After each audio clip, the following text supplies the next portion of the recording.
বলছি এদেশে ভাড়াটিয়া থাকবো না, এই জমিনকে আল্লাহর জন্য মুক্ত করে ছাড়বো ইনশাআল্লাহ। শাহাদাতের শহীদের রক্তের সঙ্গে গাদ্দারি করার মতো সেই বেঈমান কওম আমাদের এই জুলুমকে বরণ করা, আমাদের এই কারাভোগ, আমাদের এই কারাবরণ, আমরা এই শব্দগুলি বেশি বলি। কি বললাম? আসসালামু আলাইকুম রহমতুল্লাহ বারাকাতুহু। আশা করি আপনারা ভালো আছেন, আমিও ভালো আছি আলহামদুলিল্লাহ। আজকের ভিডিওটা অত্যন্ত গুরুত্বপূর্ণ হতে যাচ্ছে। সম্পূর্ণ ভিডিওটা দেখার জন্য অনুরোধ করা হইল। আমাদের প্রাণপ্রিয় শায়েখ আল্লামা মামুনুল হক সাহেব দীর্ঘ 3 বছর কারাগার থেকে আমাদের মাঝে ফিরে এসেছেন, এজন্য আমরা সকলে শুকরিয়া আদায় করি আলহামদুলিল্লাহ। কারাগারে কি হয়েছিল হুজুরের সাথে, চলেন সম্পূর্ণ ভিডিওটা হুজুরের মুখ থেকে শুনে আসি। কি বললাম? কারাভোগ, কারাবরণ, কারা নির্যাতন তো বলবো যত কম বলা যায়। কারা নির্যাতন নয়, আসলে এটা কারাবরণ। আমরা তো জেনে বুঝেই এই পথে পা বাড়িয়েছি। কেউ যদি মনে করে থাকে যে আমরা জানি না, এটা তাদের মিস ইনফরমেশন। আমরা জানি আমাদের এই পথে চলতে গেলে এই পথটা কুসংস্কৃত নয়। এই পথে লাল গালিচা থাকে, কখনো কখনো প্রতীকী অর্থে লাল গালিচা থাকে। তবে সেই লাল গালিচার লালিমাটা যতটা না গালিচার রং দিয়ে লাল হয়, তার চেয়ে বেশি লাল হয় ভাইয়ের শাহাদাতের রক্তের মাধ্যমে।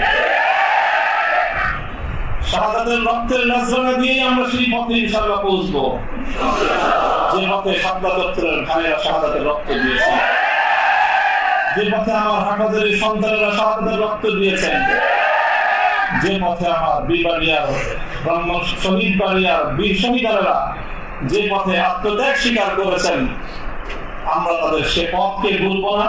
তাদের সেই শাহাদাতকে আমরা কোন সময় সেই শাহাদাত অস্বীকার করার কোন প্রবণতা এক মুহূর্তের জন্য বরদাস্ত করব না।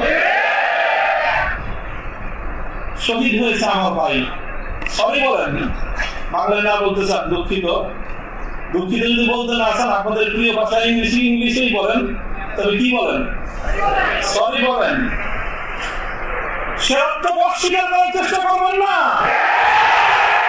শাহাদাতের শহীদের রক্তের সঙ্গে গাদ্দারি করার মতো সেই বেঈমান কওম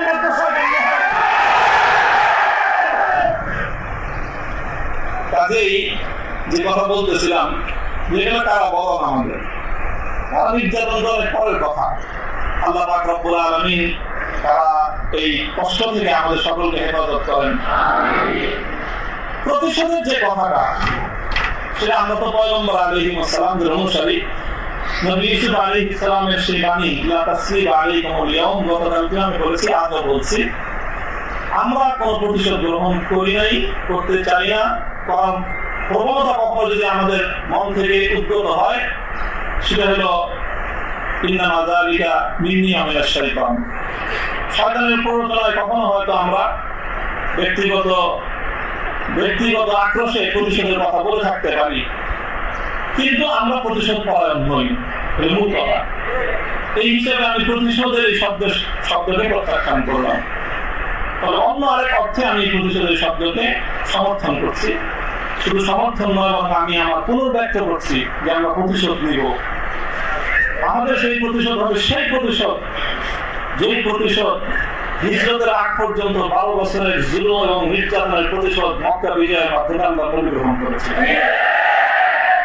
আল্লাহ নবী মক্কা বিজয়ের পরে সেই সকল অপরাধীদেরকে ক্ষমা করার মধ্য দিয়ে, সেই জমিনে আল্লাহর দ্বীনের ঝান্ডা সমুন্নত করার মধ্য দিয়ে মধুর প্রতিশোধ নিয়েছিলেন। আমি আবার বলছি, এদেশে ভাড়াটিয়া থাকবো না, ভাড়াটিয়া হিসেবে থাকবো না। এই জমিনের মালিকানা সূত্রে এসে বসবাস করি, এই জমিনকে আল্লাহর জন্য মুক্ত করে ছাড়বো ইনশাআল্লাহ। আল্লাহর দ্বীনের বিজয়, সেটাই হবে আমাদের পরম প্রতিশোধ। এবং যারা আমাদেরকে শত্রু ভেবে আমাদেরকে নিঃশেষ করার চেষ্টা করেছে, অপমান করার চেষ্টা করেছে, আমরা তাদেরকে সম্মানিত করে প্রতিশোধ। আসসালামু আলাইকুম রহমতুল্লাহ। আশা করি সম্পূর্ণ ভিডিওটা দেখেছেন, যদি আপনাদের ভালো লাগে লাইক কমেন্ট সাবস্ক্রাইব করে আমাদের পাশে থাকবেন নতুন নতুন ভিডিও পাওয়ার জন্য। সকলে সুস্থ থাকেন, ভালো থাকেন। পরবর্তী ভিডিওতে আবার সাক্ষাৎ হবে ইনশাআল্লাহ। আসসালামু আলাইকুম।